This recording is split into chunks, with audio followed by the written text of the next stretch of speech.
Бұл күнделік қолыма 3 ай бұрын түскен болатын.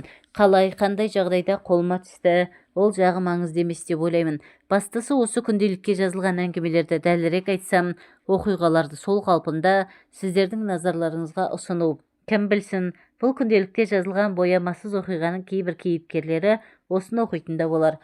Менің міндетім әдеби мәдениеттің негізін сақтай отырып, кейіпкерлердің атын өзгерту, бірақ оқиға өткен қалалар мен орындарды атаусыз өзгеріссіз қалсын. Сонымен әлқисса бастаймыз. Бірінші оқиға. Бүгін досымның туған күні. Хат ажалдап қойғанын айтып таңертең телефон соққан болатын. Енді міне, бар жақсымды киіп, барымды арқалап, айтқан жеріне жеттім. Жол бойы бүгін ішпеймін деп байламға келіп, өз-өзімді қайраумен келдім. Алдында ішкеннің кесірі қатты батты. Беріп тұрған қызға қайратымды өткізе алмай қайтқанмын. Көп адам жиналған екен, көзіме оттай басылған шашын сары түске бояған ботагөз аққұба қыз болды. Бойы ортадан сәл төмен, ашаң жүзді қызға бірден құмарым ауды. Сазандай санын жалтыратып, көтін бұлтитып, емшегін жартылай жалаңаштап, қызыл көйлек киіпті. Дастархан басында өкінішке орай қарама-қарсы отырып қалыппыз. Оның үстіне ойнақы көзбен атып, іші бауырыма кіріп бара жатқандай сияқты. Ары-бері еңкейгенде, онсыз да алды кең көйлегінен 3 размерлі емшегі салбырап көрініп, мені мүлде есімнен тандырды. Қалайда жеке қалатынымызға бек сенімдедім. Міне арада біраз уақыт өткеннен кейін биге шықтық. Аздап ұрттап отырып, қыз масайып қалыпты. Аты Торғын екен. Бастапқы қол жүгірту фазасы сәтті аяқталды. Арасында жарық сөнген кезде болатын баяу ырғақты би кезінде қолдарым емшегінің формасын жақсылап зерттеп шықты. Қысқа етегін көтеріп, артын сипау қызға қатты ұнады. Ендігі кезекте оңаша жерге алып шығу болды. Оның сәті тек жарты сағаттан соң түсті. Таза ауаны сылтауратып, үйдің артындағы баққа алып келдім. Көктемнің соңғы күндерінің бірі жылы кез еді. Үлкен бір ағаштың қалқасына барып, оңаша қалған соң қыз мүлде ашылды. Сүйісу, аймаласу процесі өте қатты құмарлықпен өтті. Қай қыздың болмасын, мойнынан сүйсең, асты суланып шыға келетін әдет емес пе? Ақтамағынан жеңіл өбіп өткенде, қыз ыңырси балқып, қолын менің ауыма жүгіртті. Қыз көйлектің иығы сыпырылдап, лифчик төмен түсірілді. Енді айқас топ-томпақ екі емшекпен менің қолдарымның арасында өтті. Қызда менің мүшемді уысы толғанша ұстап рахатқа батып барады.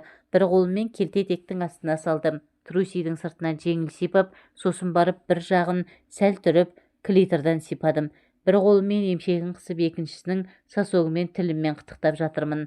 Ана жері дымқылданған қыз маған үйкеліп, даусының ыңырси шыққанына дейін сездім. Теріс қаратып ағашқа сүйеп тұрғыздым. Қысқа етекті жоғары түрдім. Труси бір жағына қарай сырылды. Жайлап бойлап сұқтым. Қыз балқи ыңқылдай бастады. Екі емшектен қыса ұстап соққылай бастадым. Менің ырғағыммен бірге қыздан да тынысы да жиілей бастады. 10 минуттай сықылдаттым. Жалма-жан суырып алып сыртқа бітірдім. Қыздың сәл-пәл тершіген жүзінен ризашылықтың табын таныдым. Үлкен ағаш қаласындағы Торғынмен жақын таныстық. Үйдің екінші қабатындағы тар бөлмеде жалғасты, бірақ ол жағын кейін басқа оқиға. Екінші оқиға.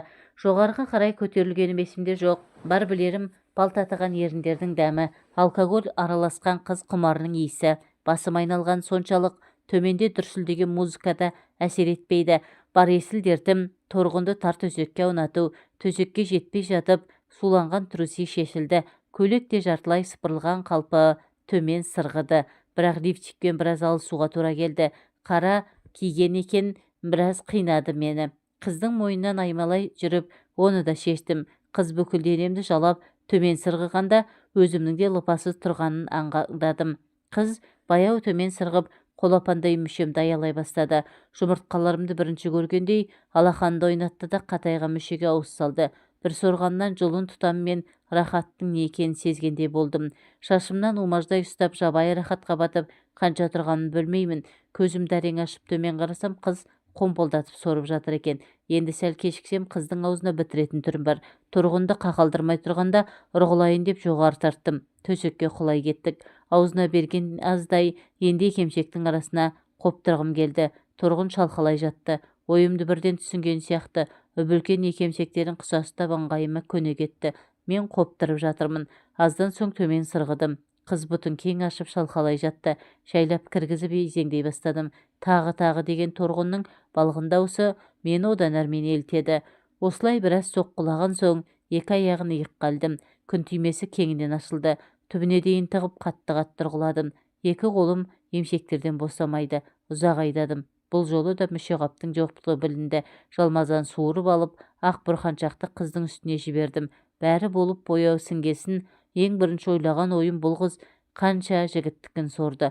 Ал мен онымен сүйістім, құсқым келді. Бірақ амал не? Енді аузын дұрыстап жуып жүрген шығар деген соқыр үмітпен үйге қайттым. Үшінші оқиға. Аружанмен танысқаныма бүгін екінші күн. Қалай екінші күн? Күні кеше ғана көз алдымда ойнап жүрген көршінің маңқа қызы сияқты еді. Енді міне бой жетіпті. Мен басқа қаладан екінші жылдың ішінде құлым мүсін айқындала түсіп. Сәл бүйралау келген қолаң шашы керемет көрік беретіндей. Бұрын бала күнінде киіп жүретін шорт-үй топиктерін бұл күндері ашық түсті жеңіл көйлек ауыстырыпты. Бұлтиған бөксесінің бүлкілінен еркек мүшесімен етене таныс екенін аңғаруға болатын еді. Ебін тауып жүріп әйтеуір сөйлестім. Басында қалап жүрген қыз енді менімен жыртыңдасуға жарап қалғаны білінеді. Сол жыртыңдасудың жалғасы ертесінде менің көлігімнің ішінде жалғасады деп еш ойламаған едім. Жаздың желсіз түні дүкенге барып келейік деген сылтаумен Аружан менің машинама мініп алып еді. Колледждің бірінші курсын бітірген қызды оңаша алып кету мен ойлағаннан да оңай болып шықты. Ауа райының қандай әсерлі екені жайлы әңгіме енді кіндіктен төмен түсіп жанды жерге барып қадалды. Сыраны сызылта ішіп отырған 17 жасар қыз әңгімешіл екен. Мен әдейі қоздыра аяқтарын айқастырып отыр. Аппақ санға қолымды жүгіртіп бастадым. Жеңіл сүйісіп отырып санынан сипалай бердім. Жас қыз бар ыңғайды маған беріп, бар ырқыма көніп жатыр. Келесі кезек екі санның арасындағы бір сызық саусақ тығуға тура келді. Ернін мойынның омырауын сорып, көйлектің сыдырмасын ағытып екемшекті жалаңаштадым. Орташа келген кеседей төңкерілген жағын ғана қос анарды кезек сорумен болдым. Сасоктары қатайып, қыз ыңырси шашымды сипалай берді. Бір қолым қыздың ауымен әуре болып жатыр. Труси суланды. Менікі бас көтерді. Қызды көліктің артқы отырғышына жатқыздым. Айналдырған аз уақыттың ішінде ақ көлік пен ақ труси шешілді. Қыздың еш қарсылықсыз берілгені мені ойландырып та жатпады. Қызды бір қырынан жатқызып артынан жақындадым. Оймақтай ғана көліктің артқы отырғышы ыңғайсыздау екен. Өзім сыртқа шығып тұрып істеуіме тура келді. Біріншісін тез бітірдім. Тар екен. Аздан соң Аружан үстіме мінді. Анандай кинодан бар көргенін істеп тырысып бағуды. Ыңқылдаған балғын даусы тым әсерлі еді. Осылай екі рет көлікті сіркілегеннен кейін үйге қайттық. Келесі жолы Аружанға жаңа позаларды үйретуге уәде бергем. Көреміз, ол қыз енді маған үйретіп жүрмесе. Төртінші оқиға. Бұл қызбен алғаш кездесуіміз мен үшін жақсы әсер қалдыра қоймады. Орал қаласының түнгі клубтарының біріне бас сұққан едім. Іссапармен келгеніме бүгін үшінші күн болды. Ертең күн жексенбі. Тыпыршып үйде жата алмадым. Бейтаныс қалада жалғыз өзімді еркін ұстауға тырысып, ең алғаш кездескен түнгі клубқа кіре салғанмын. Енді міне темекі шегетін арнайы орынға шығып, көк түтінді будақтатып тұрмын. Дәл жанымда телефонмен сөйлесіп бір бойжеткен тұрды. Мини юбка үстінде кигені жеңіл киімсымақ. Қыз үйден киініп шығарда шешінудің барынша жылдам болғанын жоспарлап шыққан болуы керек. Биік каблугынан еркетотай қыз екенін аңғару қиын емес. Қозғалысы мен дауыс ырғағы оның тым тәкаппар екенін аңғартып тұрды. Маған самарқау ғана көз тастады да жіңішке темекісін еріне қыстырды. Сөйтті де телефонмен сөйлескен қалпы маған жақындады. Темекі тұтат дегені. Сырт етіп шырпы жағылды. Бұрқ етіп темекі тұтанды. Қыз маған қарамаған күй теріс айналды. Келесі жолы атасының бас темекі тұтатамын. Ілтипат білдіріп басын бір изесе де болар еді. Ішімнен бұрқ етіп бір боқтадым да ішке ендім. Арада сүт пісірім уақыт өткеннен кейін қарық сатқан карма мини юбкамен қайта жолықтым. Көңіл күйі тым жақсы сияқты. Сәсі түсіп тілдесіп кеттік. Неге екенін білмеймін, ат есімде қалмапты. Бар білерім арада аз уақыт өткенде қыздар туалетінде аймаласып жатқанымыз. Үстіне ораған жеңіл шүберек оңай шешілді. Ақылыңнан айналайын, Ару лифчик кимеген екен. Емшегі аса үлкен емес. Екі сосок екі жаққа қарап сүйірлене біткен жұмсақ анар. Мұндай анар ләззатқа тез берілетін, жылдам балқитын қыздарға тән. Оның үстіне бұлар баяу ырғақты сексті ұнатады. Өзім қақпағын түсіріп унитаздың үстіне жайғасқанмын. Қыз аяғыма атша мініп Қайта жазуға құлшыныс кірісіп жатты. Мойнынан аймалап анарларын аялай сипаудамын. Ақтамағым беріле иіскеп, омырауын сүйіп, емсегінің қоңырқай ұшын тіліммен жеңіл қытықтап өттім. Қыз беріле ыңырсып, саусақтармен шашымды салалай берді. Қосанарын жеңіл қысып, құлағының түбін өбіп өткен сайын сұлу маған үйкеле берді. Қашанда секс қыздар өздерінің дайын екенін даусының ырғағымен жеткізетін әдет емес пе? Мен қолымды юбканың астына жүгірткен сайын ыңырсуы жиілей берді. Қызды орнынан сәл көтердім де қатайға мүшемді суырып алдым. Мүше қап киіп жатқанда менің бір жағына қарай қисая біткен құралымның үлкендігіне риза болғандай бір жымиды да тілін еріндерін жалап өтті.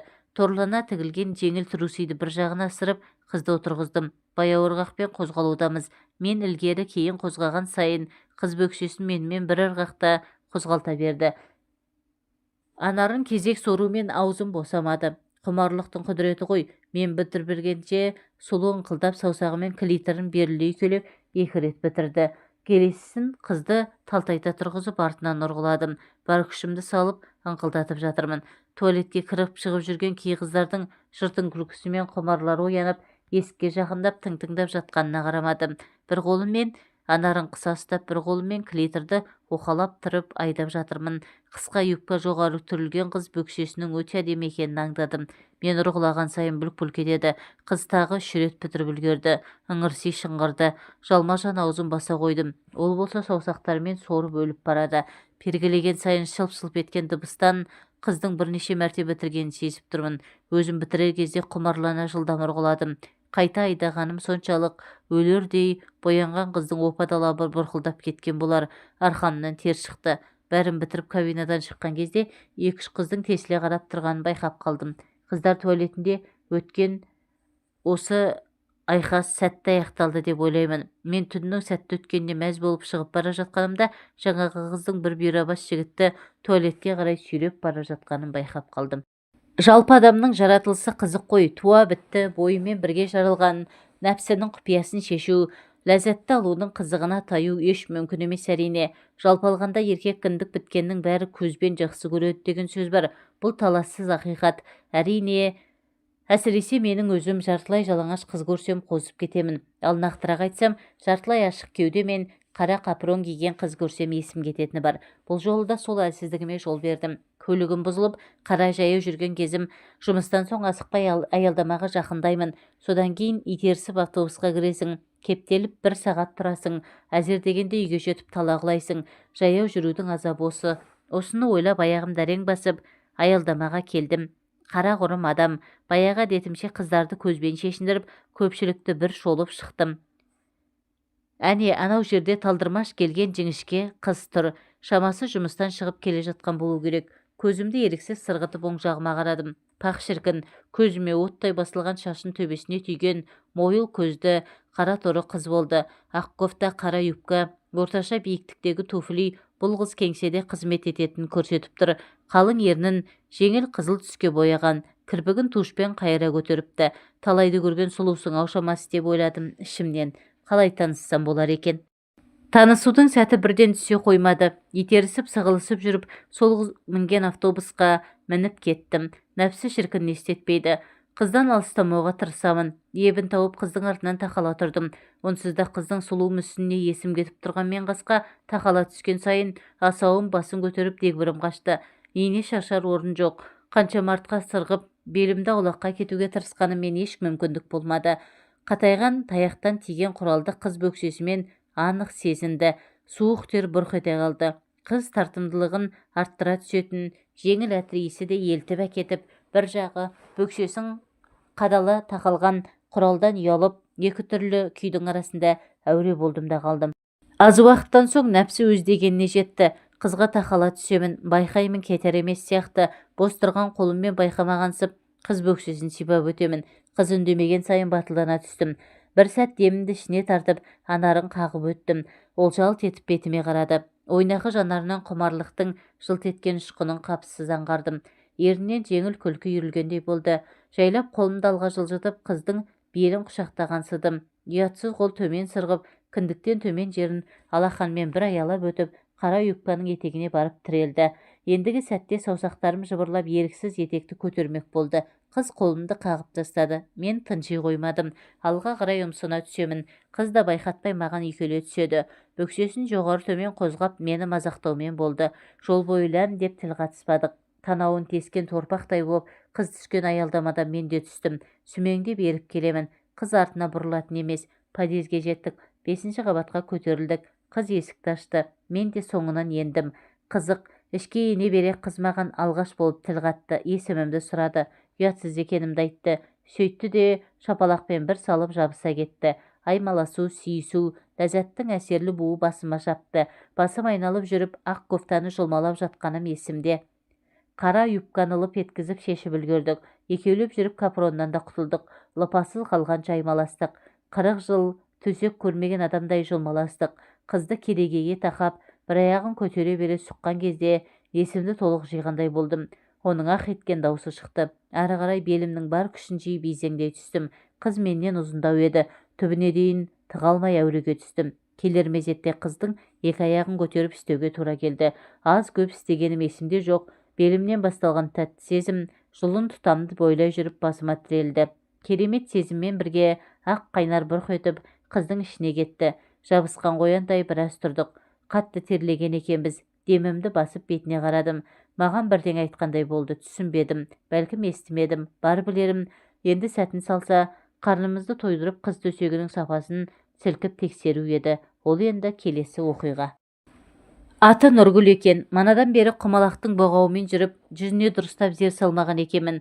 Есіктің кірер-кірместен болған айқас бізді кәдімгідей есеңгіретіп тастапты. Қазір міне ас үйде шай ішіп отырмыз. Алқызыл түстегі қызыл етекті жеңіл халатқа оранған Нұргүлге дұрыстап көз тастаймын.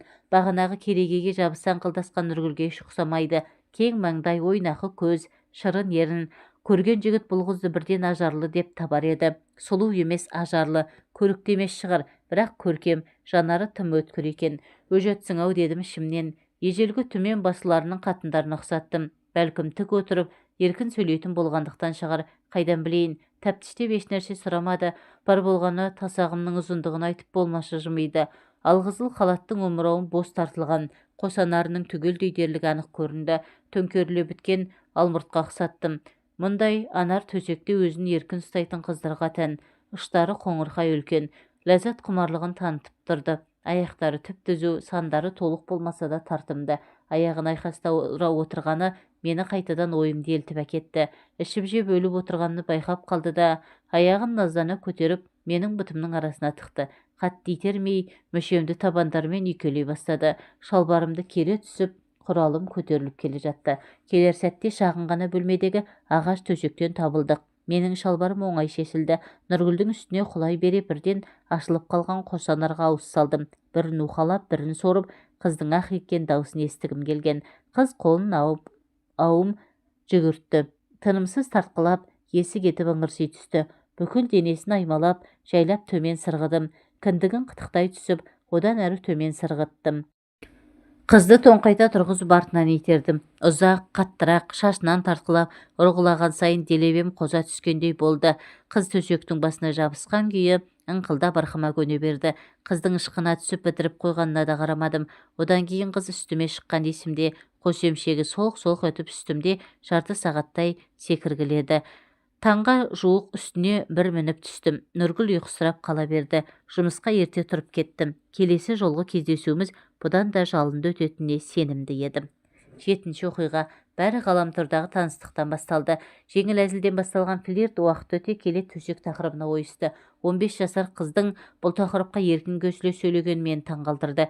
Кездесу керек деп ойладым. Қыз әрине бірден келісе қоймады. Жеке парақшасына жарияланған фотоларының өзі құмар ойға жетелейді. Ал өзі бірден келісе кетпегені түсінікті. Бір аптаның ішінде қайта жазып шықтық. Талай позаны талқылап, талай әдісті тегістедік. Әйтеуір кездесетін болдық. Уәделескен жерге әдейі кешігіп жеттім. Көп күттірмей қыз да келді. Фотодан сәл өзгеше сияқты, орта бойлы толықша келген қыз екен. Қолаң шашын жарасымды етіп өріп алыпты. Үстіне жеңіл кофта, бұтында жабысқан қара түсті джинси, биік каблук киіп ересектеу көрінуге тырысатын білінеді. Бояну өнерін әлі де жетік меңгере қоймаған екен. Еріне жаққан тым ашық түсті талабы оның сабырсыз мінезіне сай келіп тұрды. Әңгімені көлік ішінде бастадық. Түс кезі екенін ескеріп, тамақ ішуді ұсынып едім, бас тартты. Одан да бәрін жалдаған пәтерге жеткізуді ұйғардық. Алдын ала дайындық бойынша ішіп жейтін ұсақ түйек заттар алынды. 2-3 шөлмек сыраны да ұмытқан жоқпын. Жол бойы әншейінде ғаламторда менімен еркін сөйлескен қыз аздап қысылып келді, бірақ ойнақы әзілі мен жеңіл мінезі ешқайда кетпеген. Пәтерге сызылып әрең кірді, майысып отырды, сызылтып сыра ішілді. Өзімді сәл еркін сезініп, қимылым ширақ бола түскендей. Қыздың дақшаң жүзінде қызыл жүгірді, ашыла күліп еркінси бастады. Жас қызды шошытып алмайын дегендей жеңіл қол жүгіртуден бастадым. Әрі сүйісу мен қимылынан әлде болса шике екенін аңғарылып тұрды. Креслода отырған күйі кофтаның түймелерін ағыттым. Толықша қыздың салмағының едәуір бөлігін оның емшектері құрайтын шығар деп ойладым. Аймаласа отырып лифчикте шешілді. Тым үлкен анарларының ұшы ақшыл қоңыр әрі осыншама үлкен анарларға үйлесімсіз тым кішкентай екен. Төсекте өзін еркін ұстайтын қыздың төсі. Екі ұшы екі жаққа тарап домалана бітіпті. Алғаш қол салғаннан ақ уысым толды. Жұп-жұмсақ екен. Қолымның әр қимылынан балқи түсіп, білегімді сипалай берді. Алғашқы жанасу сол креслоның үстінде өтті. Қыды кең талтая, бұтын кең аша тықтым. Тар екен. Әр қозғалған сайын толассыз ыңқылдаумен болды. Жас қыздың балғын иісіне балқыдым ба, әлде күн түймесінің тарлығына ма, біріншісін тез бітірдім. Қыз терең демалып ұзақ жатты. Керемет болғанды айтып өтті. Бізде бар жоқ 2 сағат қана болды.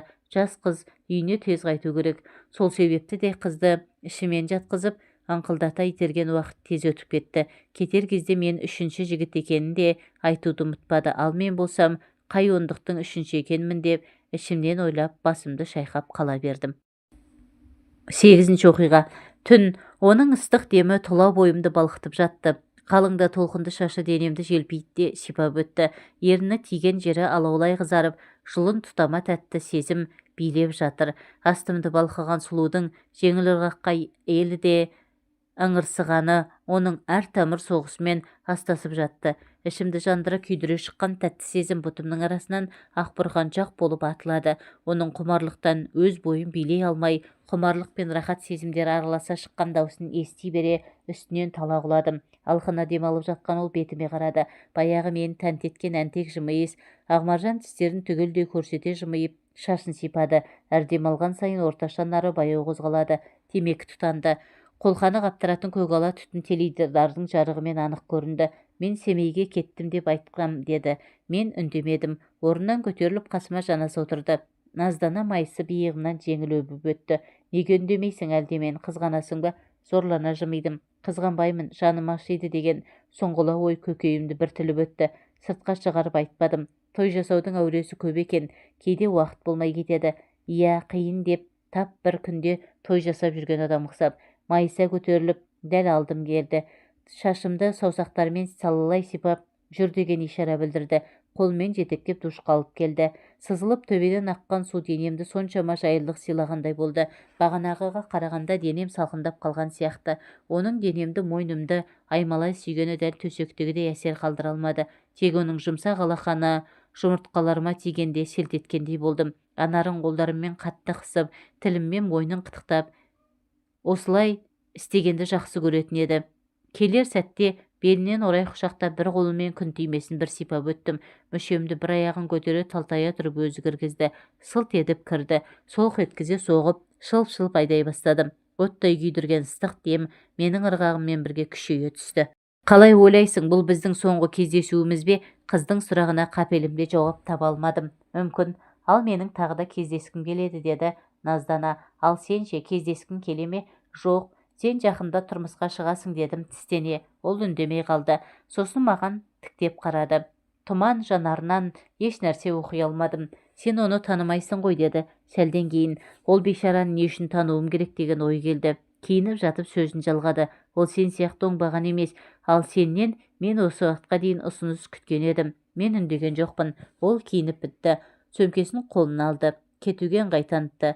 Маған еш нәрсе айтпайсың ба, деді. Бетіне тіктеп қарадым. Бойымды буып бара жатқан ашуды әрең тоқтаттым. Жайсыз бір сезім өне бойымды баурап алды. Өзімді жер бетіндегі ең оңбаған адам сезіндім. Кенет өзім танымайтын алдымда тұрған мына бойжеткеннің болашақ күйеуіне жаным ашыды. Не деген сорлы, мүмкін ақымақ. Қыз бейшара күйімді жазбай таныды. Қош бол деді келер сәтте. Мен тағы үнсіз қалдым. Өзіне сенім білдірген жігітті алдап, менімен төсектес болып жүрген сорлы қызды жек көріп кеттім сол сәтте. Қыз есікті тарс жауып жөніне кетті. Ал менің басымнан ол жігіттің жанында түкке тұрғызсың деген ой кетпей қойды. 9-шы оқиға. Теңіз ауасы керемет қой шіркін. Көкірегімді толтыра дем алдым. Жалғыз өзім отырсам да ішім піса қоймайтын тәрізді. Әр нәрсені ойлап ұзақ отырдым. Ақтау қаласына келгеніме көп болды. Бірақ жағалауға келіп, жағалай тізілген отырғыштың біріне жайғасып, толқындарды тамашалау мені жалықтырып көрген емес. Ойымды қыздардың сыңғыр күлкісі бұзды. Жанымдағы көрші отырғышқа мойнымды бұрдым. 3 қыз келіп енді жайғасып жатыр екен. Өздері тым көңілді. Ашыла күліп жарқырай жүргендеріне қарағанда ұялшақ қыздардың қатарынан емес, көз қырымды сала жете зерттей бастадым. Қызды көзбен шешіндіру еркек біткеннің әдеті емес пе? Сол әдетіме салып, қыздың сыртқы пішіні мен төсек қатынасындағы құмарлығының байланысын іздей бастадым. Көзіме оттай басылған, ортада отырған талдырмаш қыз болды. Шашын келте қып қиып, ақсары түске бояпты. Үстінде жеңіл футболка мен джинсы, шамасы 18-20 жастың арасындағы бойжеткен, бірақ әспеттеп боянғанына қарағанда тым ересек көрінуге ұмтылатыны көрініп тұр. Көзі ойнақшып тұрды. Жалт етіп қараған жанарынан төсек құмарлықты жазбай таныдым. Қалай да жақындау керек. Әр нәрсені сылтау қылып танысудың жолын қарадым. Бұл жолы да тіл байлығым көмегім берді. Тілмен жұмыс жасау деген сөздің төркінінен түсіндім. Аз уақыттың ішінде таныстығымыз жеңіл әзілге ұласып, тез араласып кеттік. Маған ұнаған қыздың есімі Әсел екен. Әселді құрбыларына бөліп әкету қиын болды, бірақ сәтін салып, құрбыларының шұғыл жұмыстары шығып қалып жөндеріне кетті. Қол ұстасып пәтергіме келдік. Бос әңгіме, 2 бокал вино. Қыз шаршағанын айтты. Үйіне қайту керек. Мен массаж істеп беруді ұсындым. Дивандағы жеңіл массаж. Футболка шешілді. Денесі тым жұмсақ екен. Өзімнің қоза бастағанымдан қардым. Ұятсыз саусақтарым мойнын уқалап бастап, жайлап сырғып, қара төс тартқыштың ішіне кірді. Анарлары уысымды толтырды. Қолдарымның әр қимылынан анарының ұштары қатая бастаған еді. Массажды үзбей жайлап төс тартқышын сыпырдым. Әсел ашыла түсті. Енді кезек джинсидің түймелеріне келді. Сырт етіп түйме ағытылды. Қара іш киімнің шеті көрінді. Әсел қолдарымен бұтымды сипап тауып, аузымды сипалай бастады. Шалбарым шешілді. Қатайған құралым сыртқа шықты. Ернін тістеген күйі қоптыра бастады. Осы кезде менің бір қолым қара іш киімнің ішіне кіріп үлгерген еді. Кенет қыз шалыс қимылдап маған бұрылды. Басынан кете бере құралыма ауыз салды. Тілдерімен ұшын бір қытықтап өтті де асықпай сора бастады.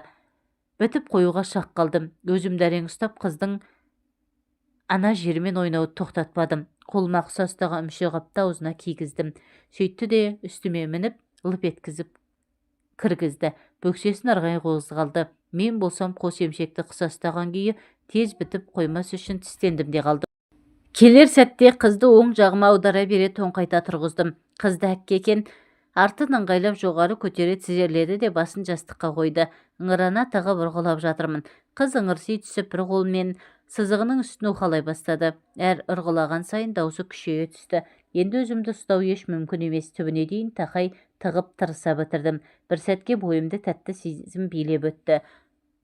Қыз терең демалып, басын көтермей біраз жатты. Менікі қайта бас көтерді. Әселді ауната жатқызып үстіне қондым. Асыға мүше қап кидім. 2 аяғын қолдарыма іле бере талтайта ашып қатты ұрғыладым. Қыздың ақ етіп даусы шықты. Алдыға ұмсына берімді шеңбер жасай бұра бұрғылап жатырмын. Әсел бір қолымен емшектерін қысып ыңқылдай түсті. Қыз бөксесін қозғалта бере бір рет бітіріп үлгерді. Мен ұрғылауымды үдете түстім. 2 аяғымды иығыма ілгенде қыз бөксеме жабысып, өзіне тартқылай бір осып өтті. Арқамнан ашып кеткені мені қоздыра түскендей болды.